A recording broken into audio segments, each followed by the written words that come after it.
সরকার প্রধান বা সরকারের পদত্যাগটা সংকটের সমাধান নয়।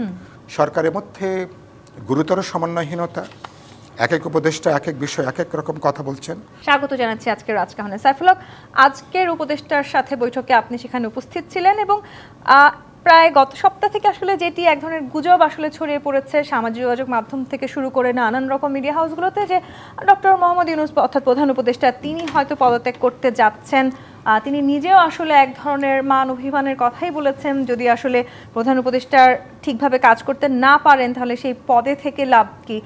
এখন এই বৈঠকগুলোর পর, রাজনৈতিক দলের সাথে বৈঠকগুলোর পরে তিনি আসলে থাকছেন সেটি অনেকটা নিশ্চিত হওয়া গেলেও যেই বিষয়গুলো নিয়ে রাজনৈতিক দলের সাথে উপদেষ্টা পরিষদের দূরত্ব বাড়ছিল সেই বিষয়গুলো আসলে সমঝোতা হওয়ার কোনো সুযোগ কি আপনারা দেখেছেন? গতকালকে এবং আজকে তো আমাদের সাথে ওনার 1 ঘন্টার মতন আলোচনা হয়েছে। আলোচনার মধ্য দিয়ে আমার ধারণা যে আমরা সমস্যাগুলো কোথায়, সংকটগুলো কিভাবে তৈরি হচ্ছে এবং সরকারের গত 9-10 মাসে বড় দাগের কোথায় কি আমরা সংকট দেখছি সেটা আমরা উল্লেখ করেছি। কিভাবে এর থেকে বেরিয়ে আসা যেতে পারে আমরা আমাদের দিক থেকে, বিপ্লবী ওয়ার্কার্স পার্টি বা গণতন্ত্র মঞ্চের দিক থেকে এবং আমার সাথে আরও নেতৃবৃন্দরা যারা ছিলেন আমরা সুনির্দিষ্ট করে কথাগুলো বলবার চেষ্টা করেছি। একটা বলেছি যে আমরা সরকারের পদত্যাগ, সরকার প্রধান বা সরকারের পদত্যাগটা সংকটের সমাধান নয়।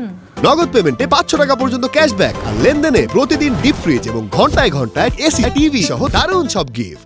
বরং সামগ্রিক যে পরিস্থিতিতে সংকটটা নতুনভাবে ঘনীভূত হতে পারে, এই মানে অ্যাব্রাপ্টলি তিনি যদি পদত্যাগের করতে চান বা পদত্যাগটা করেন, আমরা বলেছি যে আমরা তার উপরে আস্থাটা রাখতে চাই। কিন্তু সে আস্থাটা যেটা বলেছে, কিন্তু সমস্যা যেটা তৈরি হয়েছে, সরকার তো চরিত্রের দিক থেকে একটা দল নিরপেক্ষ সরকার, কিন্তু সরকার আমাদের মনে হয়েছে যে সরকার গত 9-10 মাসে তার এই নিরপেক্ষ বৈশিষ্ট্য তারা অক্ষুণ্ণ রাখতে পারছেন না।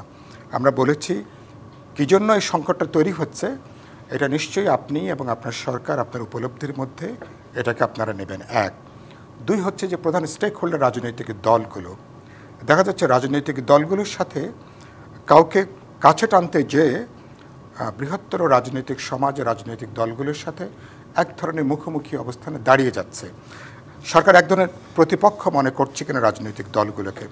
আমরা বলেছি যেহেতু প্রধান স্টেক হোল্ডার পলিটিক্যাল পার্টিস, তাদের সাথে সরকারের অর্গানিক এনগেজমেন্টটা বাড়ানো দরকার, বোঝাপড়া আলাপ আলোচনা বাড়ানো দরকার।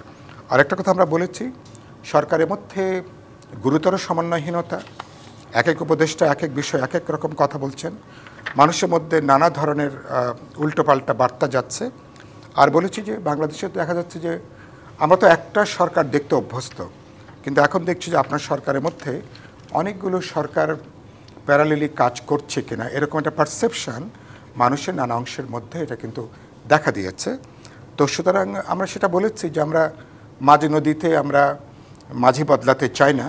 আমরা বলেছি কিন্তু সেই জায়গাগুলো থেকে আপনি এই বিষয়গুলো উপলব্ধির মধ্যে নেওয়া দরকার। 1, রাজনৈতিক দল, অভ্যুত্থানকারী ছাত্র শ্রমিক জনতা, অন্তর্বর্তী সরকার, সশস্ত্র বাহিনীর কথাটা আমরা উল্লেখ করেছি, যাদের শেষ করি বলি যাদের 5ই আগস্টে বড় ভূমিকা ছিল। আমরা বলেছি পুরো ডেমোক্রেটিক ট্রানজিশনটা একটা সম্মিলিত অর্কেস্ট্রার মতন, একটা যৌথ তৎপরতার মতন, খুব প্রজ্ঞা দূরদর্শিতার সাথে এটাকে ঠিক করা দরকার। 3টা গুরুত্বপূর্ণ ইস্যু, বিচারটাকে জোরদার করা, সংস্কারটাকে দৃশ্যমান করা এবং আগামী 1 মাসের মধ্যে জাতীয় সনদটাকে আমরা স্বাক্ষর করা এবং খুব দ্রুত সম্ভব যৌক্তিক সময়ের মধ্যে 16 বছর ধরে মানুষ যে নির্বাচন অপেক্ষা করছে সেই নির্বাচনের ব্যবস্থা করা। যে কথাটা সুনির্দিষ্ট বলেছি, 31শে ডিসেম্বরের মধ্যে নির্বাচন নাকি আরও 15 দিন 1 মাস বেশি সময় লাগবে, এটা নির্ভর করে রাজনৈতিক দলগুলোর সাথে সরকারের যদি জীবন্ত যোগাযোগ থাকে, বোঝাপড়া থাকে, তখন যদি 15 দিন 1 মাস বেশি সময় লাগে, এটা নিয়ে কেউ কোনো প্রশ্ন তুলবে না।